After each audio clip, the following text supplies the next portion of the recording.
check.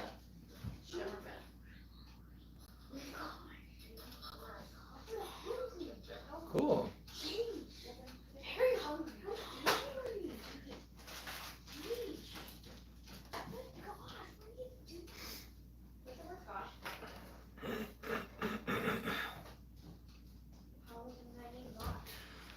Oh.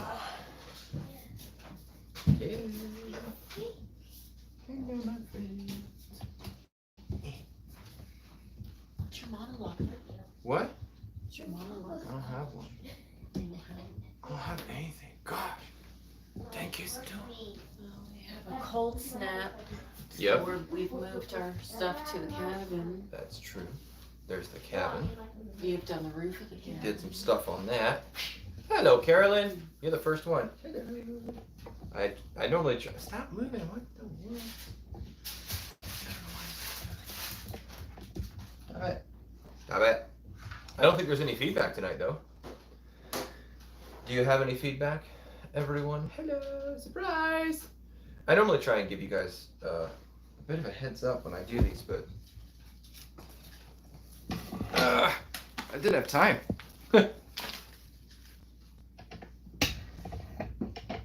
I also tried moving to the corner, which might have been a terrible idea. I don't know why this thing is moving so much. Hey, Brian, how are you, sir? Maybe we'll just slide that back a little. I know. I should do better about this. There, don't move. Don't move.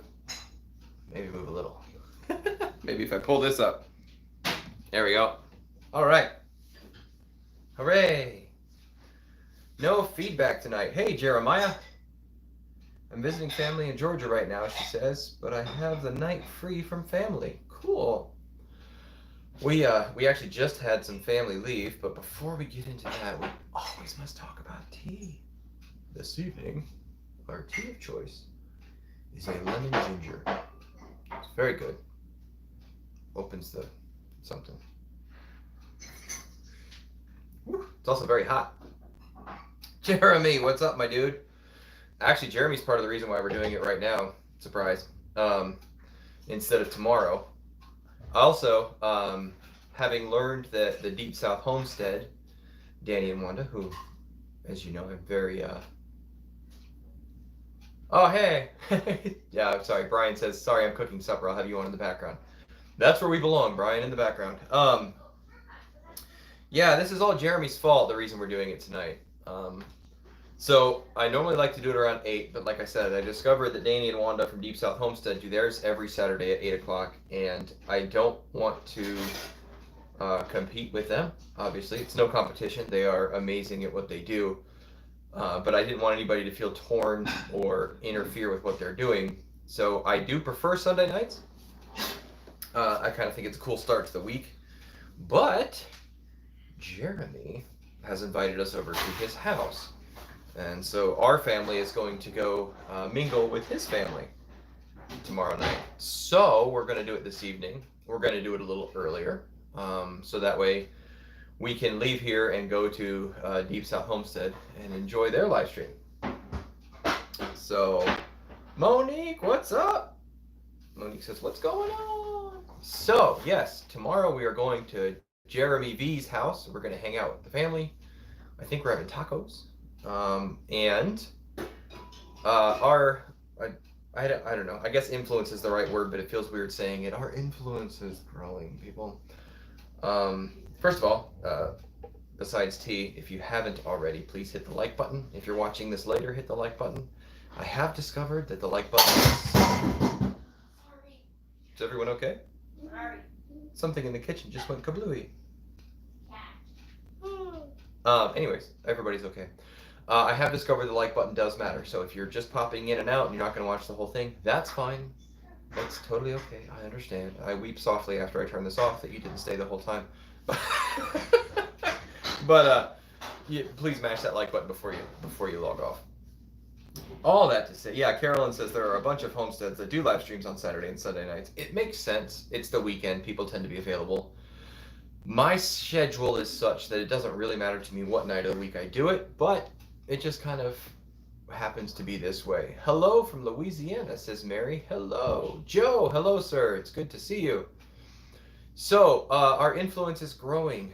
And I don't mean like our, like my, I mean our, like, the channel influence is growing.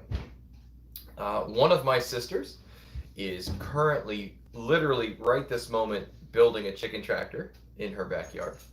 My other sister, her husband, and their children were here. They're from a couple states away, and they drove over for the day. It was the first time they had a chance to come here and visit our place. We were very excited to have them. And their kids were all over the place, riding on golf carts and looking at animals. And they are looking at also making a chicken tractor in their backyard. My real estate agent, who has become a friend of ours, we've used her for a couple different houses. She's great. She called me today and said, "Hey, what kind of chicken should I get?" And Jeremy V has gotten chickens. And actually, one of the reasons we're headed over there is because they asked us to come kind of help them lay out their backyard in the most advantageous manner. I don't know if we have any idea how to do that. My wife knows how to do that, so she's going to go too.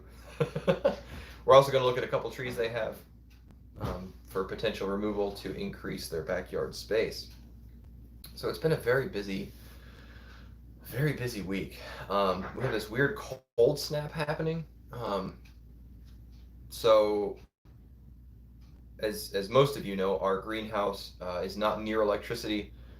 And so there are a bunch of different ways that you can warm up a greenhouse that we've been researching. Composting is one of them. Oil lanterns is another. But a really easy way is to just grab all of your little sprouts and move them to your cabin that's on your property that you can plug a space heater into. So we moved them this evening. I think tonight it's getting down here at least to the, mid-30s, I think? Yeah. Not freezing tonight. Tomorrow night it's getting down into the 20s, and then the night after I think it's either 25 tomorrow or 27 or something like that. So Monique, you're making me jealous. She said it's 76 degrees here today and just gorgeous. It has been gorgeous here, but we're losing that. We're losing it. So cool. So we have, holy cow, we have look. What has sprouted, my love? She's just on camera. We've got lemon bergamot. Lemongrass. Look what I just did. I suckered her in. I'm gonna talk about plants. Yes. Tell the good people. Okay, we have bergamot, lemongrass. I've got the German chamomile, a whole bunch of that coming up. Borage. We have a couple cayenne pepper that have sprouted, a whole bunch of Roma tomatoes, some Amish paste tomatoes, a couple of Rutgers, Boston pickling, cucumber, broccoli has sprouted, lettuce has sprouted, bunching onions, shallots. God, is it that many? Well, a lot of different things. Some sage, rosemary's come up. A lot of stuff in the greenhouse. A lot of stuff. Cool. Plant talk. Plant talk, yeah. That's what. As you guys know, she's the expert in All things plants for our little operation over here. Oh, So, and we have sweet potatoes. oh, and sweet potato slips. That's right. From Nancy, I believe. Or was it Donna? I can't remember. I always get it messed up. Why, thank you. Carolyn says my wife is beautiful. I agree. She's like my favorite person in the whole world. Hey, Eric. So, Jeremiah says black paint in 55-gallon drums of water can help heat up your greenhouse. The black barrel heats up in the day and releases its heat at night. You are correct, sir. And we have 5 of them in there, I think. We have 5 55-gallon drums in there that were black to begin with, right? There's 4 in the corner. It does fine at 40s. When it drops below that, is when right. it struggles. So it makes it, she says, because she's the one that spends a lot of time in there. I just build it and let it run. When it gets down to the 40s, it helps keep it, and it also does help keep it from getting too hot at night, or during the day, excuse me. So it does, yeah, it regulates. It does a really good job. But when we get down to the 20s out there, it just doesn't seem to do enough for us. So, it is a fairly small greenhouse. I think it's 10 by 12. So at some point, potentially, and we're not using it as a like a hoop house grow. We don't keep anything in there. It's really just to start seeds a little early. That's all we're using it for. At some point, I would like to do a big hoop house. And hey, hello from the Deep South Homestead. We were just talking about you guys actually. That I'm doing mine a little earlier so I don't interfere with yours, so we can pop over and say hi when you guys have it going on. So also thank you, Deep South Homestead. Since we had the interview with Danny, we have grown by 25% as a channel. So that's amazing. I really appreciate it. The leg up, the boost, is amazing. Also, our most recent video, you're at 8 o'clock, I believe, so we will be headed there. I will make sure I end in plenty of time to make a fresh tea and come over. Our latest video with me killing myself with potatoes has actually been one of our best performing videos ever, so that's fun. Everybody likes to see somebody have a hard time with it. So yeah, all of our stuff is sprouted. It's growing really well, and we decided the easiest thing to do, because the next couple nights it's going to be so cold, was just to truck it on over to the cabin. We have like 3 cabin videos coming up. In the mattress burning video where the fire got away from us, we mentioned that we were turning it into food storage. Because it is dry, it is cool, we can cover the windows if we need it darker in there, and we do have electricity. And I have a window air conditioning unit that has a dehumidify type setting, so storing dry goods in there, shelf stable things, I can kind of control that humidity. It's almost like an above ground root cellar currently, so that's what we're doing with that. So what I have coming up in some videos that I'd like to tell you guys a little bit about is we cleaned out the cabin, we've started painting it, and then we ended up replacing the entire roof. The entire front porch was rotted out, the roof decking, and one of the 2x4 rafters was rotted. So we've cut all the bad wood out, we've put all new wood on, and I discovered that they used, I forget what it used to be called, P90 tar paper basically. So the stuff that they used to activate with a torch, it had rubber or tar on one side, minerals, on the other, and they would hit it with a torch. These professional roofers, they make a peel and stick version of that now, but instead of torch activating it, what they did was they nailed it down, and so there were exposed nails all over the entire roof. Even the pitched part of the roof did not have actual shingles on it. They just nailed that thick mineral paper down. So it's actually kind of a miracle it lasted as long as it did. So all the bad wood is gone. We're painting. It's dried out, and it's actually kind of really cool in there. So you guys will get to see that coming up. I had a friend of mine coming over. His name is William. You've seen him in the past few videos. Navy guy. Good dude. Has some unexpected free time on his hands, so he's going to be helping us out around the place. So Mom says, I thought you were preparing the cottage for me. So actually, because it will be painted and dried, Mom said the cottage is for her. We're talking about getting some hammocks instead of like beds in there, and putting hooks. Oh gosh, bang this. Sorry. For those of you wearing headphones, just made it really loud. We're going to put some hooks into the 2x4s and then hang hammocks, so that you can take them down and still use it for a cottage. What we decided not to do was spend a whole bunch of money on redoing the kitchen or potentially putting in a septic. I might just dig an outhouse out there, because I think we might, under inspiration from Danny and Wanda, turn it into a bit of an off-grid type cabin, because it is much easier to heat and ventilate a smaller space, and it's already there. It is 196, I think, or 194 square feet, so it's very easy to occupy and keep warm. Anyways, that's the thought. Donna said something that I missed back. Let me scroll back up a little bit. Donna says, hello peeps. I know all of you most likely raise chickens and all because of my HOA. I'm raising quail, eggs, and meat. Anyhow, excited for the day. One of my first quails just laid an egg. How awesome is that? That's awesome, Donna. That is such a good thing. Hey, Betty, happy Saturday. Hello, it's good to see you. So my wife said something kind of funny to somebody because she said growing things is not all that hard. You just do this, and she listed like 4 things. And one of the things she said was, don't plant your tomatoes in the woods because they need more sun and they get choked out. They are not partial shade type plants. They need the sunlight. And she said that, and the first thing that popped into my head was homeschooling and how you shouldn't plant your kids in the world. And I don't, it's befuddles me, because I don't know how you send your kids off to 8 to 10 hours a day of government run indoctrination and expect good healthy tomato plants. And then I kind of realized, especially as Christians, that this is something that we need to be careful of, not just homeschool age, but ourselves. That we don't plant ourselves among the world, amidst is a better word, let's use that one. That we don't plant ourselves amidst the world. I must confess to you guys, earlier this week I had a moment of trepidation, as it were, thinking about the current events going on.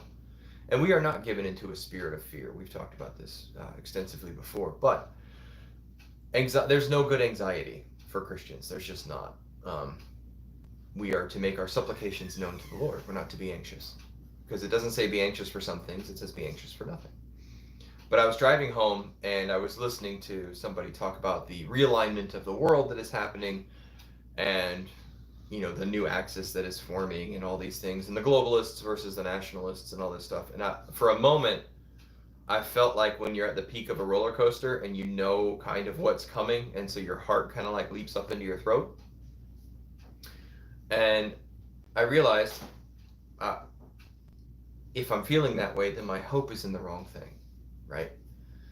So I had to squash that feeling. I prayed for a little while, felt better, and came home and started to make food. started to plant more plants and put more things in the ground. But there's some crazy stuff going on in the world, and I think it's just going to get crazier for the next little while. So we should be praying a lot, praying for each other, praying for our nation, praying for world leaders, praying that we don't end up given to a spirit of fear. That's not what we're to be doing. We're to be preparing. But we should always be prepared. I was thinking of the verse also that says you should always be prepared with an answer for the hope that lies within you. So that's not the only thing we should be prepared with. That's the most important thing. But if you're able to be careful with your resources, live debt-free as much as possible, or work toward being debt-free. I was talking to a friend of mine this week, and they said, okay, we've done our monthly budget, and we had some money left over, and we could either basically pay off our car, or we could start preparing, or continue to prepare more, because the world's going to end, obviously. The apocalypse is nigh. And they said, what do you think I should do? What do you think I should do? I said, well, do you have any food stored away or any backup plan? They said, yeah, we have like 3 or 4 months saved up. I said, well, then I'd pay your car off probably, or at least do part, half and half, or some and some, because debt is slavery, because you have to. There's no option. There's have to. You have to make that payment, or whatever it is, that you're paying on will go away. They'll garnish wages. There's all kinds of terrible things. And I remember it being 2008 and living in an apartment, and gas is $5 a gallon and beef is $3,000 a pound and all these things. And I remember thinking, I'm out of time. Like, it's too late. It's over. The world, we're never going to have a chance to do this again. We're never going to be out of debt.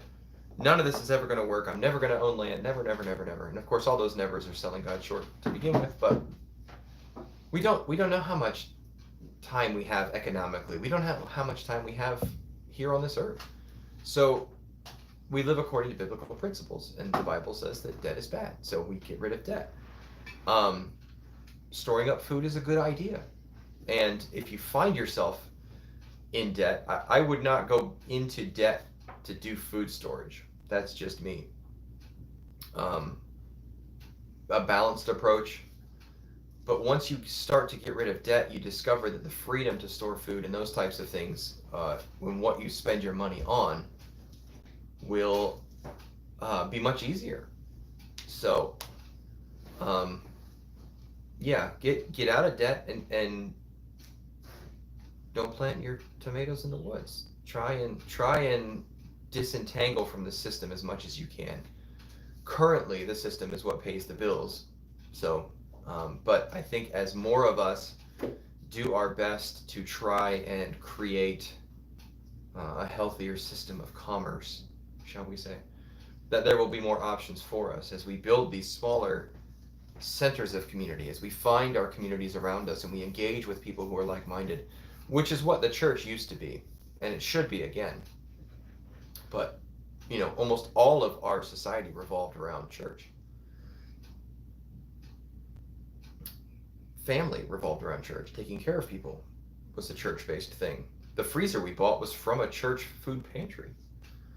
So, Mom says, praying we run the race and finish well, passing off the baton to the next generation. That's right. That's what matters.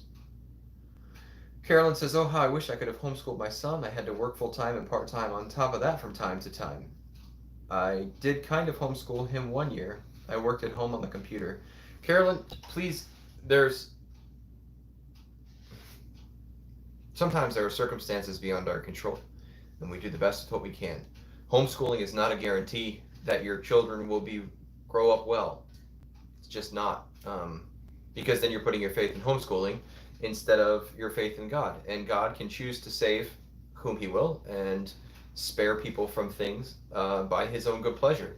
So my wife went to the great Satan of public school. She's laughing at me. And I think she came out quite lovely. So, yeah. Monique says, let it all come crashing down. It will eventually tear down what's not working and force cooperation and bartering again. To some extent, that is very true.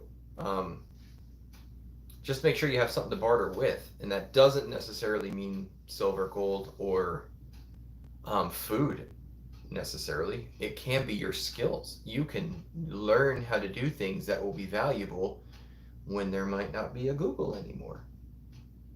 Or YouTube. Where you can just go, gosh, how do I do this? I'm gonna, pop on and Google that real quick, and whammo, there it is.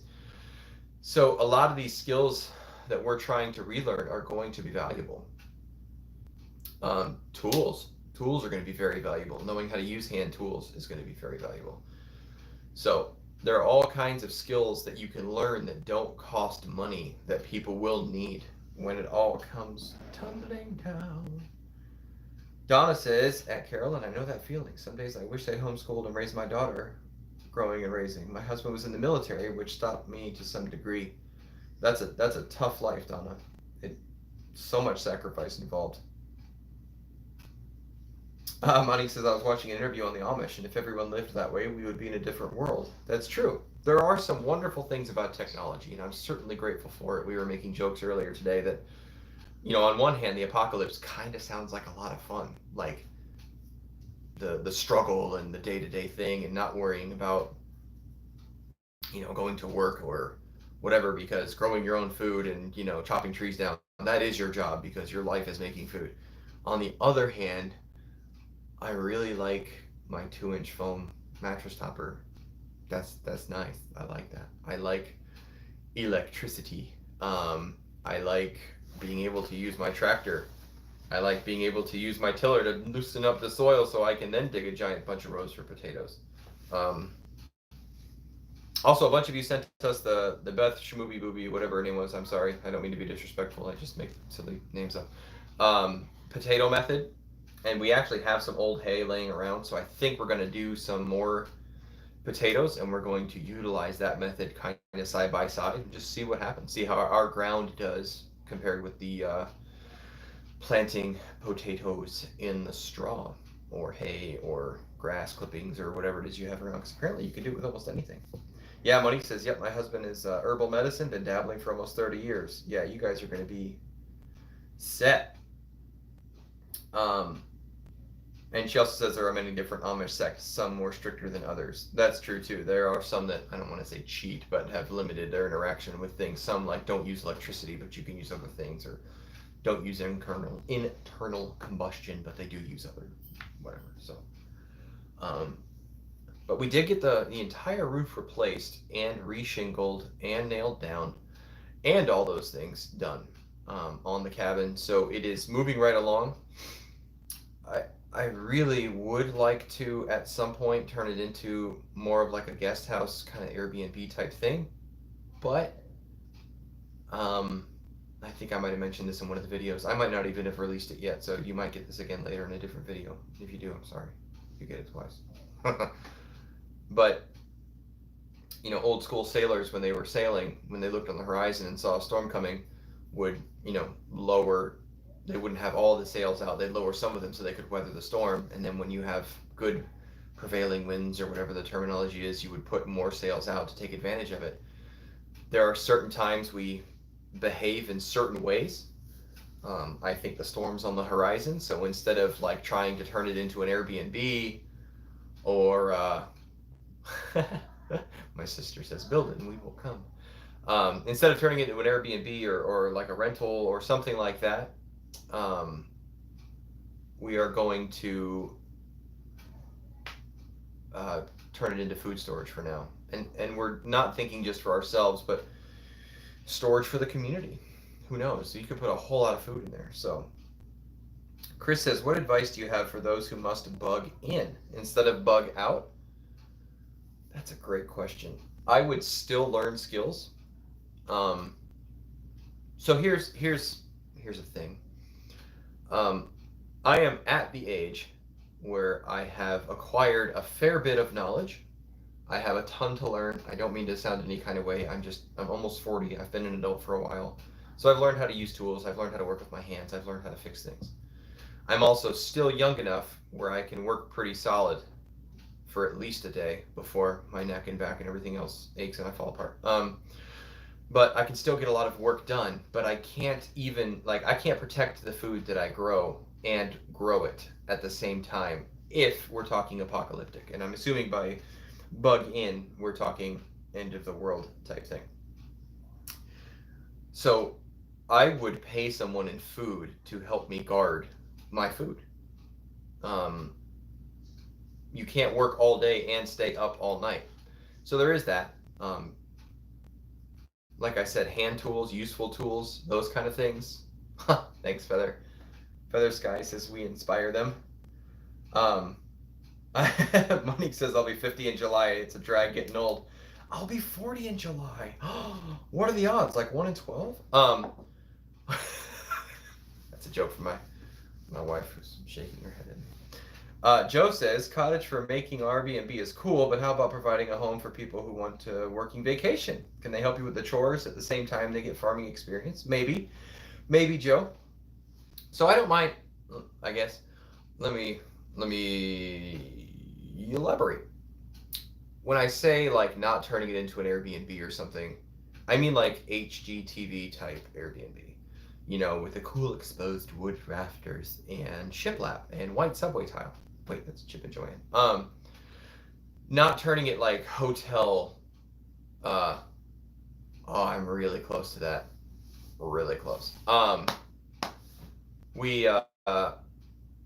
So instead of redoing the entire bathroom in there and putting in a septic, and because the kitchen in there is kind of junky, and redoing the kitchen and all those things, we're gonna paint it, clean it, dry it, maybe hang hammocks, and like I said, potentially I'm gonna fix the water and just leave the kitchen in there. The water isn't hard, the pipe's froze underneath it. I need to fix that, and then we're going to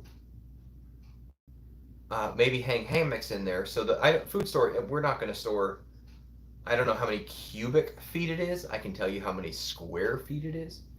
But I guess it's roughly 8 feet tall. It's 196. So we'll say 200 times 8, 1,600 cubic feet of space, not including the rafters. We're not going to store that much food in there.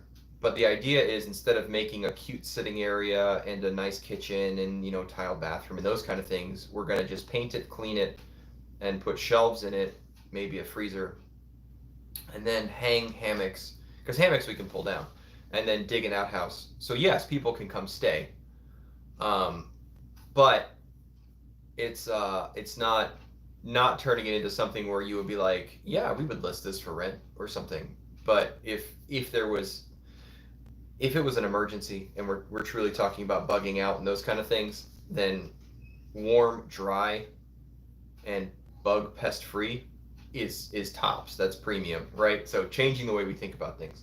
So it will still be able to be used for it, but we're not going to use it as a guest cabin primarily, if that makes sense. So that's the idea, Joe. Betty says even food shortages may cause a challenge to your gardens and your fruit trees. That's true. We've also talked about maybe trying to clear behind the house a little bit and moving some stuff. So Monique says, Joe, there's a foundation cooperative that does that. I forgot the name of it though. Donna says, real good with HG or HTV, but you got that. But you forgot the real hardwood floors for that rustic look. Yeah, it already has hardwood floors. They're rough sawn. They're not even level. So it's real rust. It's the people spend a lot of money for that unlevel floors. Carolyn says, bugging in myself. I've gotten some battery banks with solar. That's good. Working on building good soil and good compost. I've learned how to raise chickens for eggs and learn how to butcher chickens and pigs. There you go.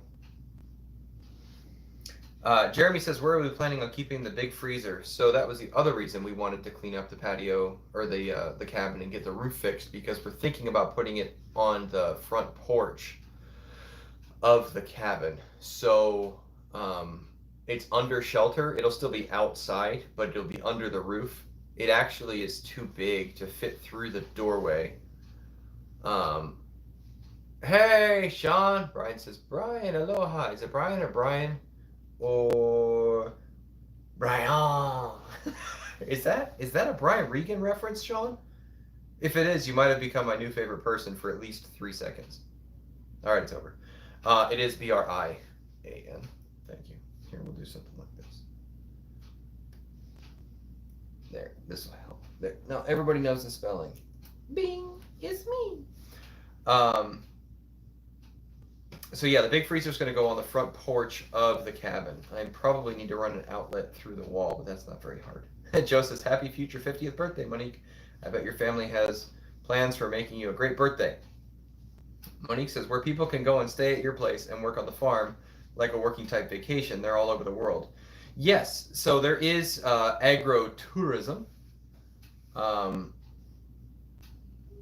Yes, Sean. So Sean says, unfortunately it is not. I have not seen much of this Regan fellow. Do I recommend him? Is he clean? He is clean. He's hilarious. I think, it wasn't our 10th wedding anniversary. We actually went to see him.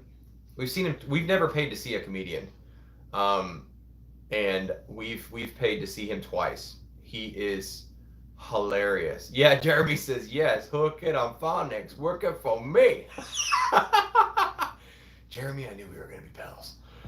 Yes, he is very clean. I think he might say the H word like once maybe, but no innuendo, no grown-up content. It's ridiculous, and he's hilarious. So I highly recommend it. Look up Little League, Brian Regan Little League. But he's got several, I think he has Netflix specials. I don't know, we don't have Netflix. And I think he has a couple of his older specials that are on YouTube, full length. Absolutely hilarious. Tanya says, old classmate has built a bug out town for friends and family. He can house 50. Holy cow. So that's the other thing. If we are talking about, yes, snow cone. Snow cone grape's a favorite. Sorry, it's all inside. You all go watch Brian Regan and come back next week, and we'll discuss Brian Regan for an hour. He is so ridiculous. Anyways, excuse me. You guys have seen, I hope, on the quarantine clean where we cleaned out our big barn.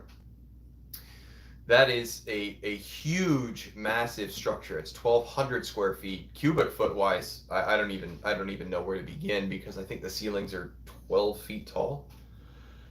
So if we had to do something like a actual community bug out thing, I don't know how many people you could house in 1,200 square feet in emergency type conditions.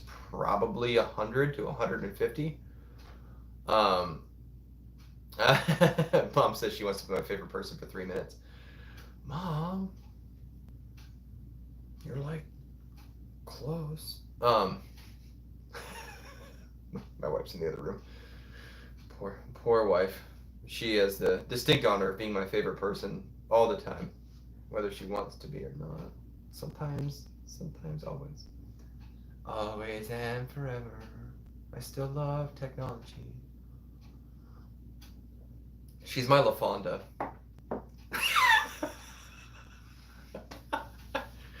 She's pretty much the best thing that's ever happened to me, Napoleon.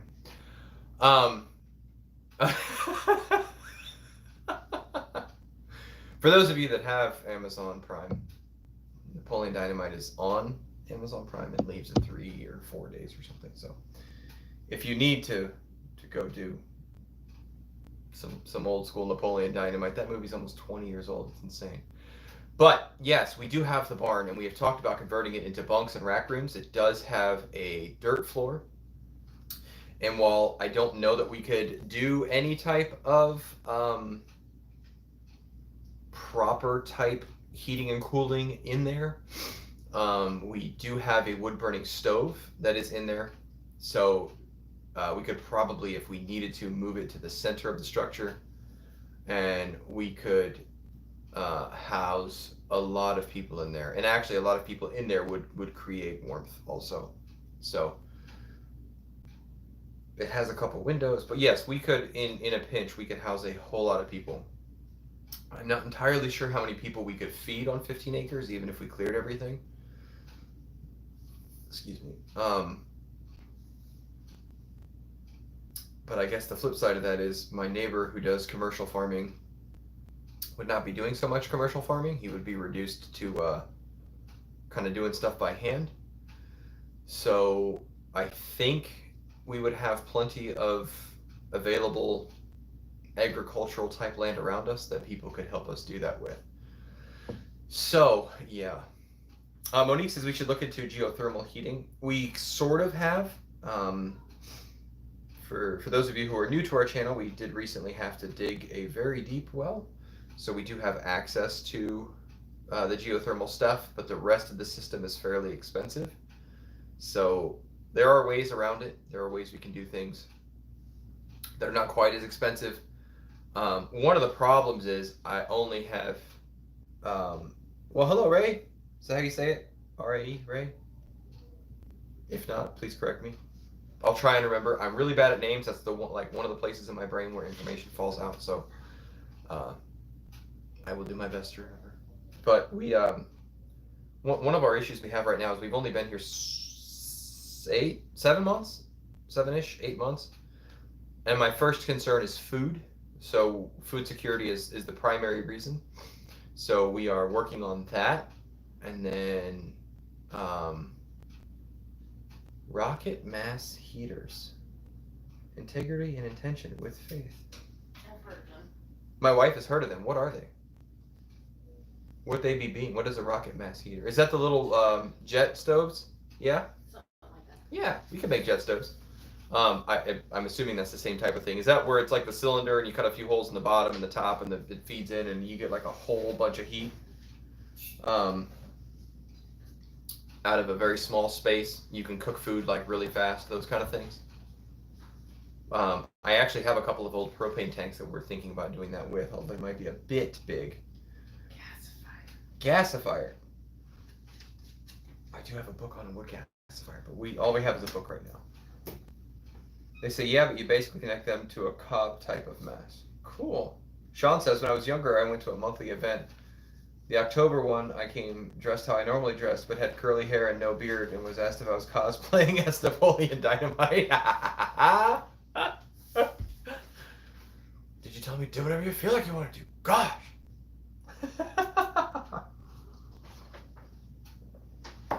Monique says, David Diamond at Oppenheimer Ranch built a geothermal greenhouse. He has a whole community built there too. He grows in Zone 5, Colorado. Wow. That's cool. Many iterations, Betty says, but that's the idea. Little wood, big heat. Cool. Yeah. Rocket mass, burning out his fuse up in Orlando. That's Rocket Man. Sean said it, not me. I just had to sing it because he said it. But he said it in all capitals like it was very important. So I felt like it deserved the appropriate level of audio. Sorry, my wife tells me I'm not supposed to sing in any other octave but a baritone. Otherwise, I'm a terrible, terrible human. That's what she meant. She doesn't like my falsetto, which I won't sing for you right now because she's in the room. If she leaves, I might do it later. He says it was important. Monique, thank you. I will look up Oppenheimer Ranch.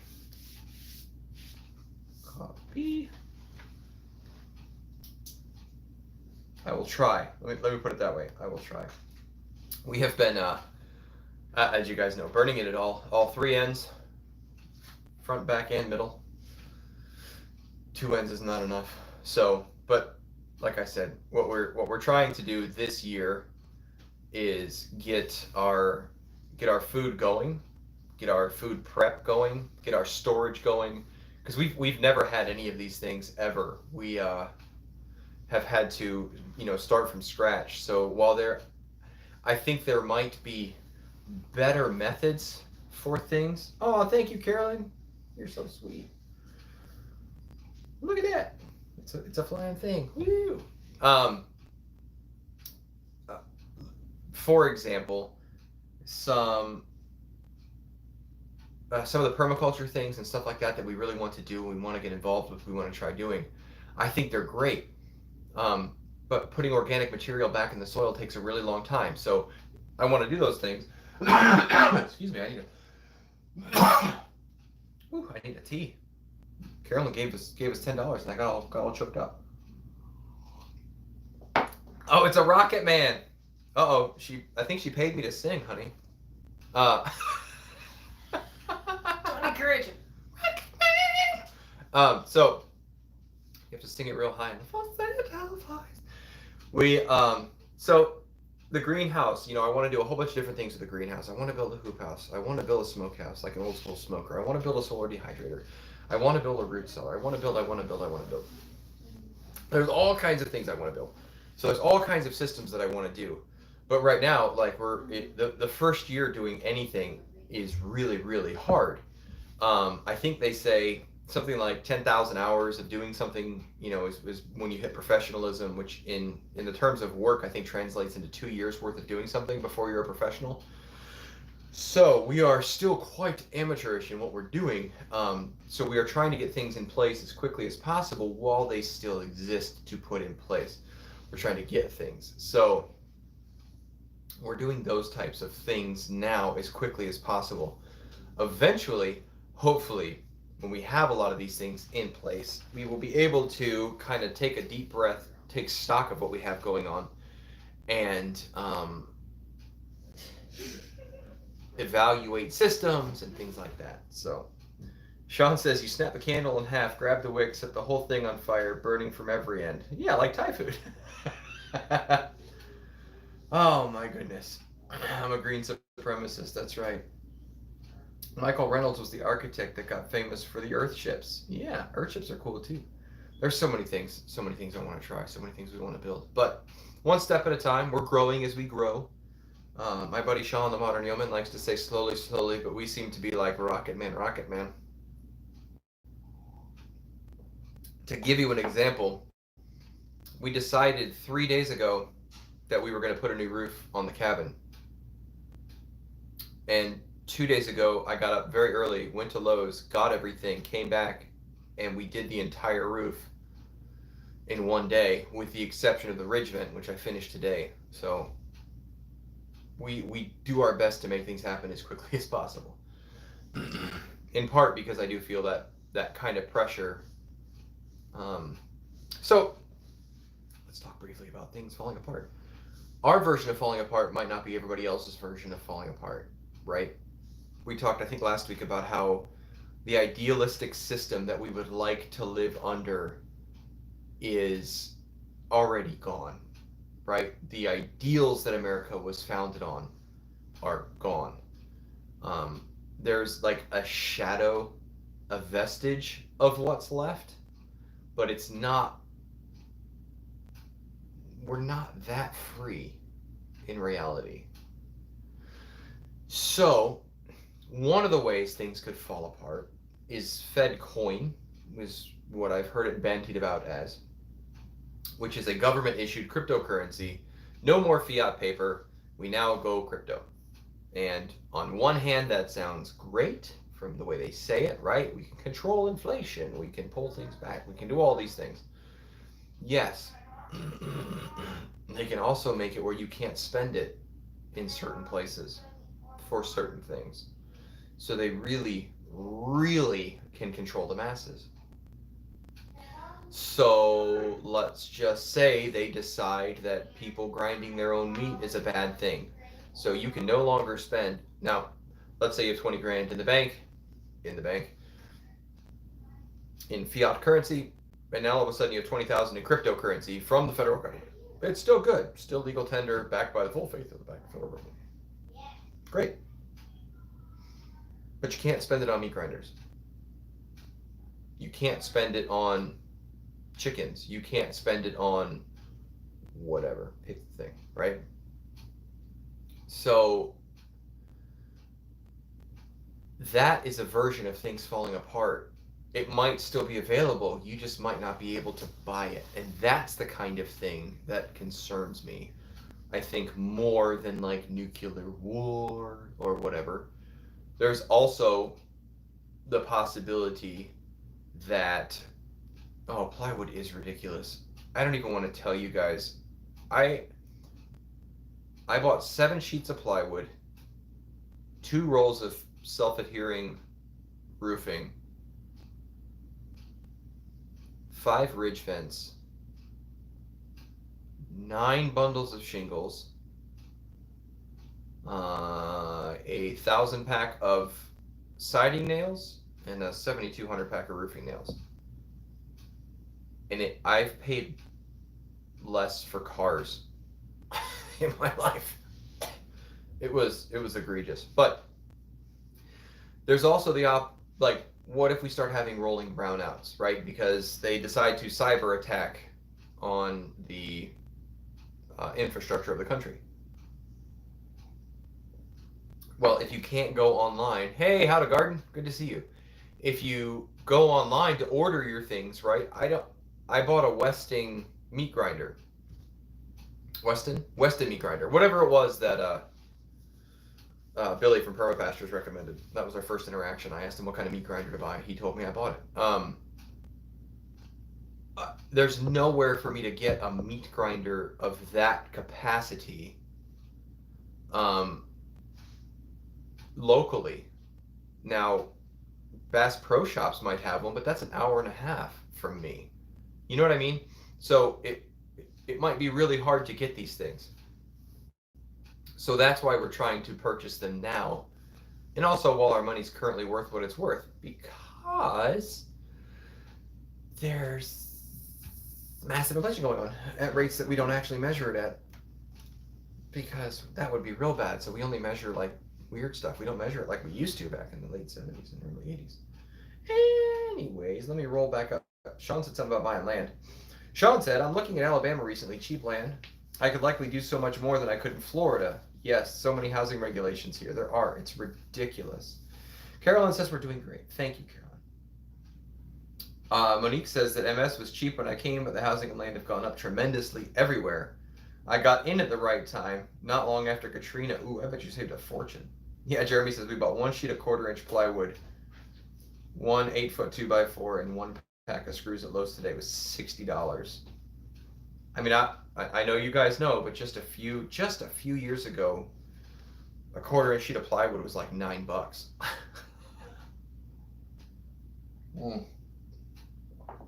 It's egregious. Yeah, Donna says that regulations are easier in Central Florida. They are, but it's still pretty tough. Still pretty tough. Sean says digital theft at a whim. Before, theft was met with force. If we go full crypto, we can't stop it. Agreed. Agreed. Ah, Carolyn's looking up in Georgia. Cool. There's also some nice places in Virginia, Carolyn. I'm just saying.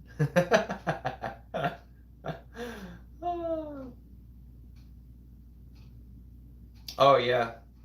Monique says it was certainly a curve for me. I came from PA Zone 7, which is what we are, to Coastal MS Zone 9. And yes, Sean, land is crazy expensive in Central Florida. Jeremy says, or you might have a wallet chip implanted in the back of your hand. What? That's ridiculous. That's no way.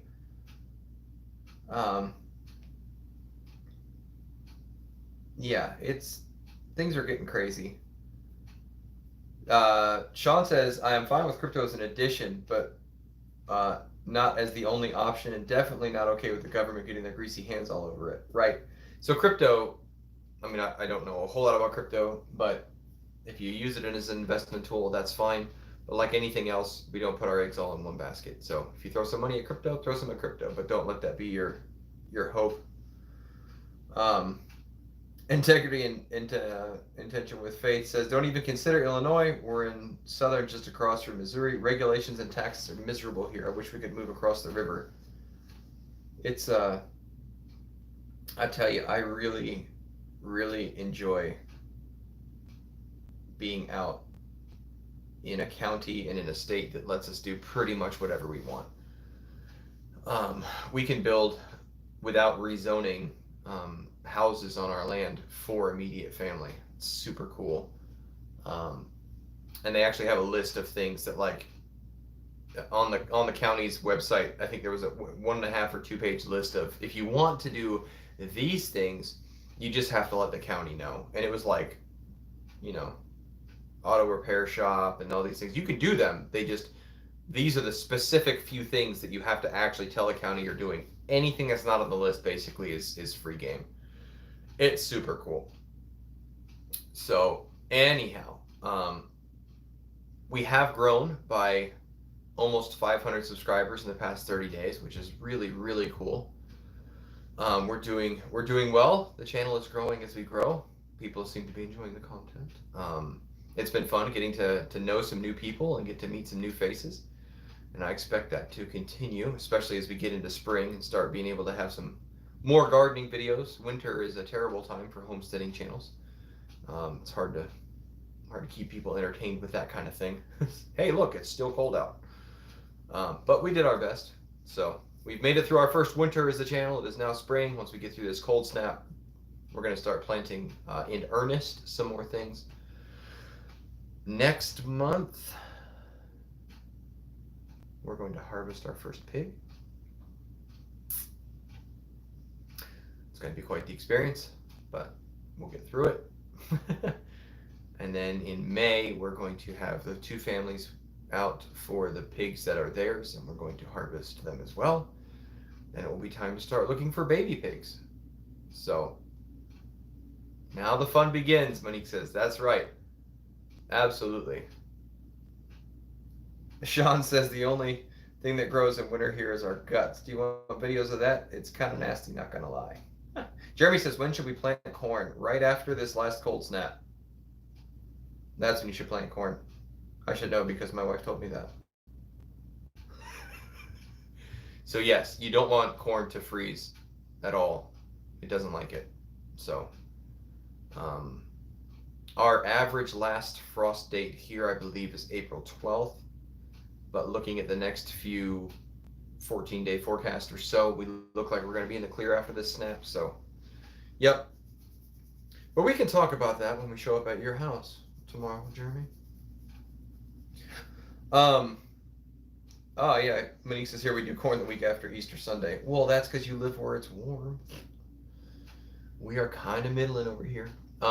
Before we wrap it up, because I think Deep South is going to start here shortly, and like I said, I don't want to interfere. I'd like to actually pop over there this evening for a little bit and say hi if I can. Do you guys have any questions for me? about anything we're doing so far, about what's coming up, the channel, what the pigs' middle names are. Sean, it's not a threat. Sean says, is that a threat? Did Jeremy say something bad? No, Sean, actually, he lives about 30, 40 minutes from us. So they have invited us over for dinner tomorrow, and we're going to go try and maybe help them lay out their property a little bit for growing as they grow too. So, Chris says, Danny wanted to speak so highly of me. They're great people. I look forward to someday meeting them in person, Lord willing. They're not too far from my brother. For those of you that don't know, which most of you do, David the Good is my brother. He's the one that encouraged us to get into YouTube. Bobert says, how are the chickens doing? The chickens are doing great. Our cockerels are growing well. They're in 2 chicken tractors now. Pip, our old lady brooder, we're hoping will incubate the eggs. She's been out there for about a week. I don't know how much chickens are supposed to sit on eggs. I know she's sitting on them some. She's made her nest. She sleeps on them. So I think they're doing well, but we'll find out in another couple, 3 weeks. Monique says they're an hour and a half north of me. Hey, Suze. Hey, Suze says, sorry I'm late. Had to get potatoes in the canner. You're harvesting potatoes already? Holy cow. Ruth asked what state we're in. We're in a state of denial. No, sorry, insanity. Nope, that's not true either. We're in Virginia. We're in coastal Virginia. In a small town called Urbana. Technically, we're in Urbana. That's where the P.O. box is anyways. We live outside of it because we don't even want to live in a little town. Gross. Chris says, I did not know that. David the Good is one of my faves. Me too. Yeah. Yep, he's my brother. Known him for a real long time. He's been doing YouTube for like 10 years, and he's encouraged me to do it for years. And oh, excellent. Jesus says, no, I found clearance for 99 cents a pound. Go for it. Oh, Deep South's not on for another hour? Oh, well, in that case, we'll just keep on rolling.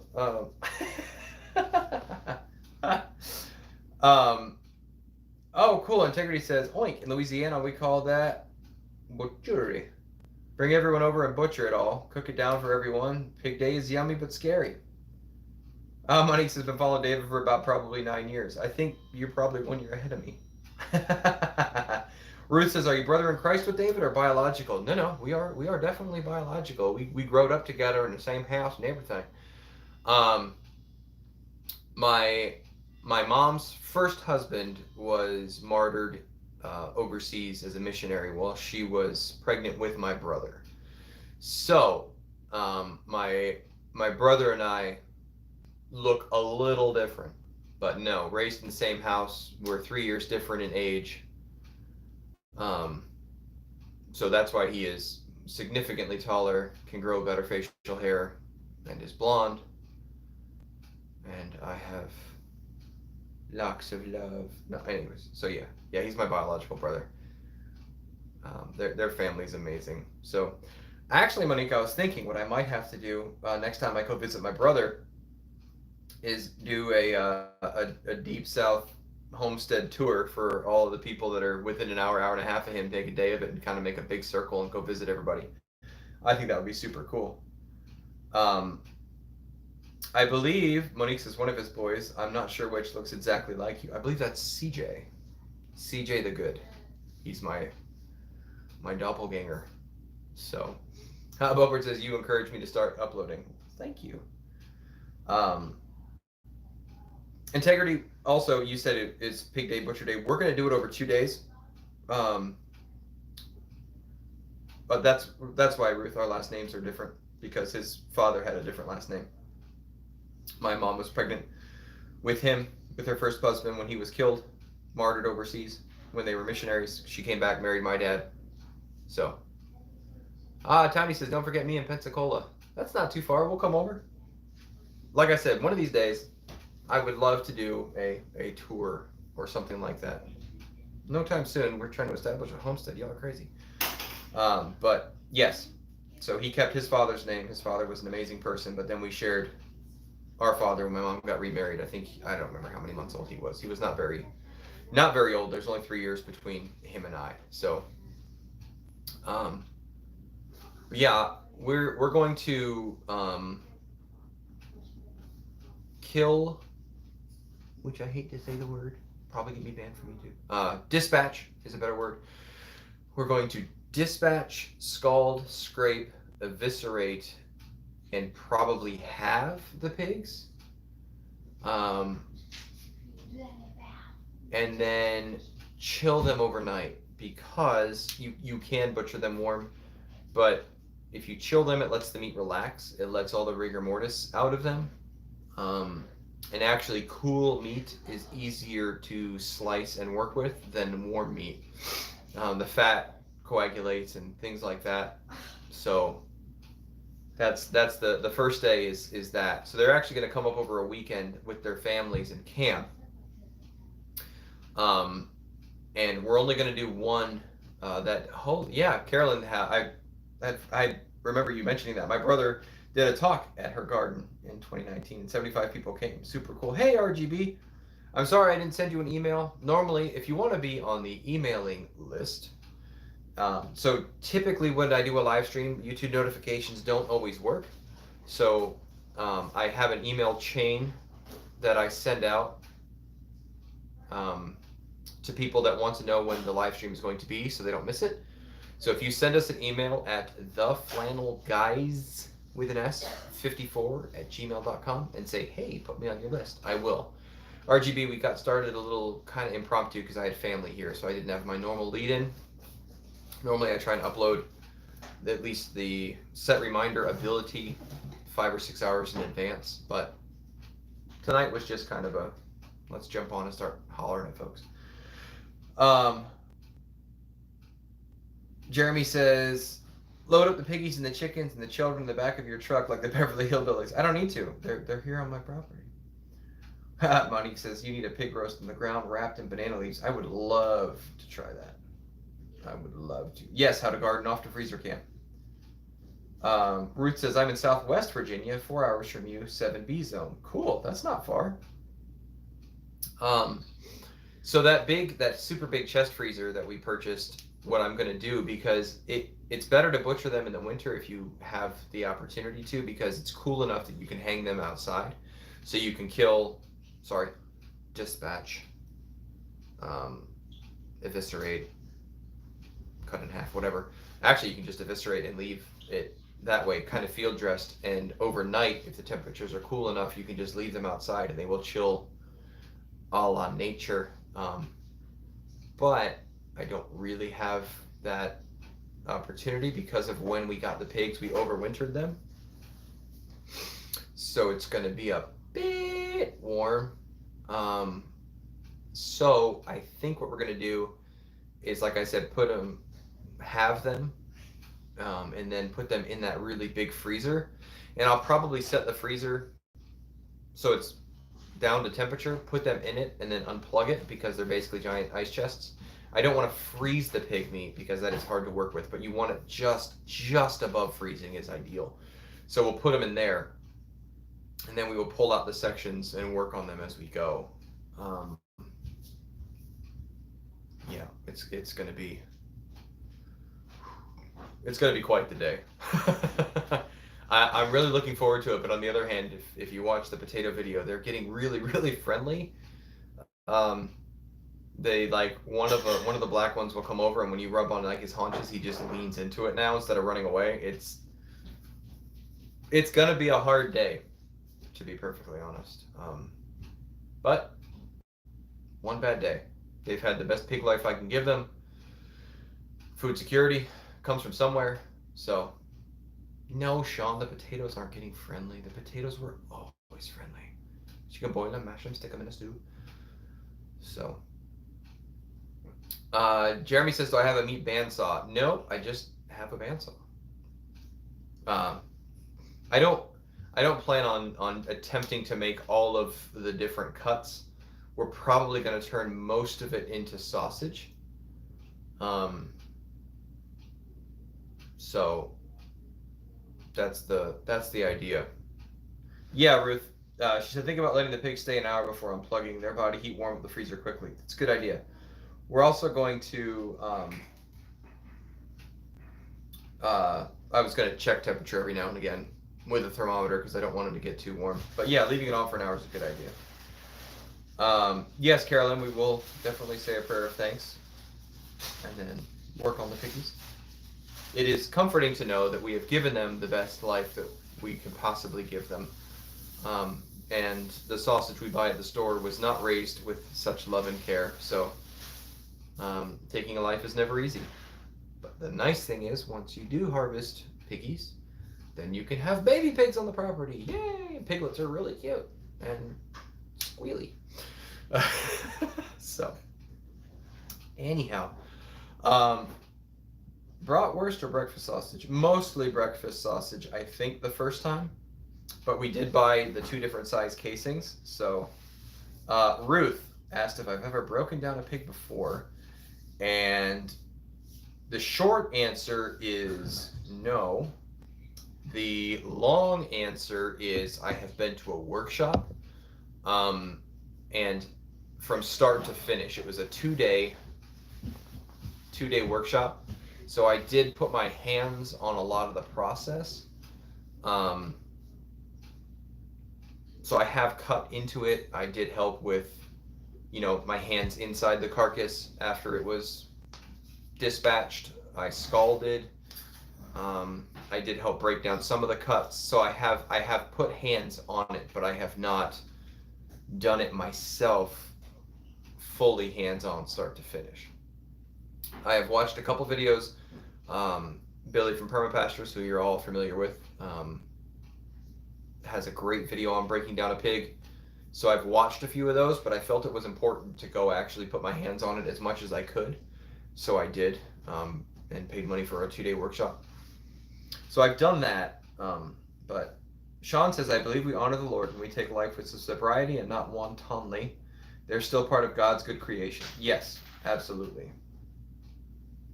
And that is what, when the sheet came down and Peter said, I'm not going to do that. There's nothing unclean's past my lips. And he says, don't call unclean what I have called clean. They were provided for us to eat, but as good stewards, we take good care of them. So, yes, and Monique says trauma is for sure in muscle memory. That's right. It's one of the reasons why farm-raised food tastes better, because you've treated them well. Ruth says, you'll be fine. We ground all our pork plain. I seasoned it when I thawed it. Yeah, that's a good idea. We have some. We're going to experiment. I am looking forward to experimenting with different mixes and different flavors, and because we get to do it all ourselves. So you can literally custom make all your food to whatever you want it to be. And that is awesome. I think that's really cool. And once the hair, I guess pigs have hair, pig hair is off, and they're hanging kind of upside down and all scraped clean, they don't really look like a pig anymore. You know what I mean? They don't look like whatever it was you had. They look like a, almost like a cartoon carcass. So once that personality is kind of out of it, I think it'll be okay. We'll get through it. So it is a reason to rejoice, to be able to have them and to be able to do it. But even good things sometimes cause a little bit of pain. So, but yes, blessed is the man who careth for his animals. I forget the scripture address, but I know it's in there. There's also, Sean, that even kindness is cruelty from the wicked to his animals, or something like that. But it's in Proverbs, the righteous man looketh after his well-being. Yes, Proverbs 21:10a. Right, the righteous man regardeth the life of his beast, but tender mercies of the wicked are cruel. See, I just said it. Awesome. Ruth says, we wrap the cuts in saran wrap, then butcher paper, no problem with freezer burn. Oh, cool. We have purchased a vacuum sealer. We also bought the ground, like the 1 pound, like wild game ground bags. So we have ground bags, we have freezer bags. I think that's it. We have poultry bags, but that doesn't make any sense for the pigs. Oh. So yeah, that's the plan for the pigs. And actually, probably a month after we do the pigs, we'll be doing the 50 we'll be doing our 50 cockerels. So we're gonna have. That's why we bought 2 freezers this week in addition to redoing the roof. Oh, I'm planting potatoes and stump grinding. My goodness, it's been a week. You'll apologize if I don't look as sprightly as usual, but Sean says, "Bro, we're like vibing in real life, bro. Like right now, totally. You got it, bro, Sepher. Lord of the Broshin. Bro Sidon. Brofessor is the one that uses a. It wasn't a brocyclopedia. I don't remember. I'm out of my bro jokes. Carolyn says, I love groups that honor our Lord. Amen to that. Amen to that. And that's what we try and do with our lives, is honor the Lord. Whether you're eating, sitting, rising up, do all things to the glory of God. Butchering pigs, raising pigs, whatever. As good stewards. So Ruth says we buried guts in a pit and then put pallets over them. Were the pallets to keep predators from digging it up? How deep did you bury it? Because you can, after a fashion, compost it. Chickens actually will eat a lot of pig guts, believe it or not. So Sean says I gotta head back to work. It's been a good one, Brian. Take care, brother. You too, sir. We're not long for the rest of this because I am rather sleepy. And tomorrow we have a very long day. It's all good. It's all good things. But we our church is an hour and 20 minutes or so away from here, back in town. And it's our fellowship Sunday. The second and fourth Sunday of every month we have a fellowship dinner. To keep your dogs from digging it up. Copy that, Ruth. So we are going to have our fellowship lunch, and then we drive back here, and then about an hour and a half later, we're going to drive over to Jeremy V's and have Mexican food over there, and maybe look at his baby chicks. He said he wasn't going to get any, but look, he has them now. And help him lay out his property a little bit. So, oh my goodness. Well, my flannel family, thank you for joining us this evening for our little forum. I'm having trouble finding anybody else to interview. People aren't returning my emails. So if there's anybody that you know of that you would like me to interview, I've reached out to Cog Hill Farm. I reached out to Sow the Land.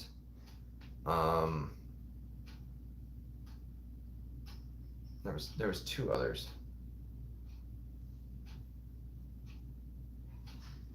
Living Traditions. I sent one to Living Traditions. And I've talked to Sean the Modern Yeoman about potentially having the Kramers on. They're pretty cool. They just found their homestead. So but if you have somebody that you like to watch, shoot me an email with who they are. Let's see how accessible they might be. And I like the interviews that we've been doing. I want to do more of them. So I just need people to return. If you know anybody who does YouTube on a level that you could send an email, send them an email, let them know that we're available. Ice Age Farmer would be good. Mike Dickinson, the Fit Farmer. Again, if you can shoot them, interview me in 5 years, he said. So do me a favor, send me emails at theflannelguys with an S 54@gmail.com. And give me some names, and I will shoot them an email. Some of you have done that already, and most of those people I've shot an email to. But send me an email. I want to interview them. I would love to. Roots to Refugee, gardening and raising. Yes, I would love to. She's great over there at Roots to Refugee. But anyways, shoot me an email. Give me some names. I'll do what I can to get them on. I think it's great to be able to have that type of interaction with people outside of kind of the normal production type videos. So anyways,